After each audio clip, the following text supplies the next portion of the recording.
They say that the best BettaKultchas come out of personal passion. My last one was about sex with robots.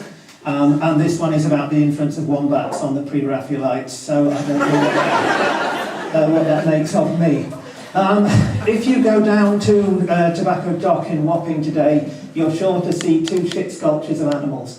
This is one of them, it's a bear, and there's another one coming up of a tiger. These commemorate a Victorian manager of an animal emporium, and there it is, Charles Jamrach. He was a German immigrant, and he imported any animal. He was very proud that he would import any animal into the country, and he sold them widely throughout Victorian England. We will move on to his premises here, where you can see the conditions he kept animals in were fairly appalling. It is recorded that at one stage he had 6,000 parakeets in a single room. He imported animals, he sold them to P.T. Barnum, he sold elephants to P.T. Barnum. He imported rhinoceroses. He imported 4, one of which went to Vienna, one of which went to the London Zoo. 2 died of starvation on the way. This was fairly typical of his importation. He would just boil them down and sell their heads as curios. He was remembered in particular for an incident when one of his tigers being imported escaped on the docks. An idiot child called Tom Wade attempted to go up and pat it.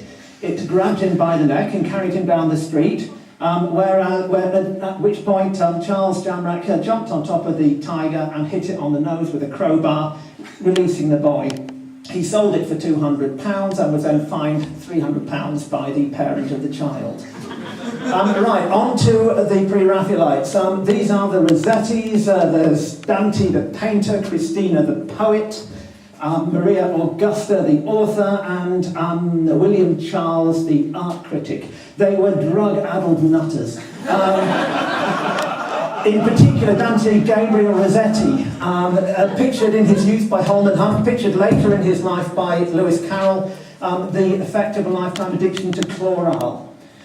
He shagged all of his models, and he painted all his lovers. This is Elizabeth Siddal, one of his favourite models and his lovers, later portrayed by Millet as Ophelia, sadly predicting suicide shortly afterwards. This is Jane Morris, the wife of William Morris, with whom Rossetti had a long-term physical and spiritual affair.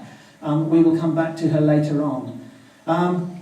In 1869, they bought a wombat, Top the Wombat. This was an illustration by William Bell Scott of the wombat asleep in Dante Gabriel Rossetti's lap. The various pre-Raphaelites illustrated the wombat. This is, I can't remember the name of the artist, this is the wombat meeting their rabbit. They also had peacocks. They also had kangaroos, they had wallabies, they had a raccoon which hibernated in the sock drawer, and they had a Brahmin bull. This is a picture by Max Beerbohm of the wombat, fairly fanciful wombat, and one of the wallabies. The Brahmin bull chased the young George Bernard Shaw up a tree in the Rossetti's garden. This is a picture by Burne Jones of the wombat, which shows great imagination and vim, little understanding of the native habitat of the wombat. But a charming picture nonetheless.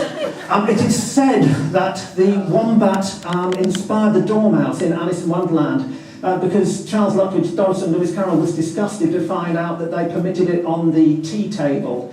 However, it just fell asleep in the centrepiece.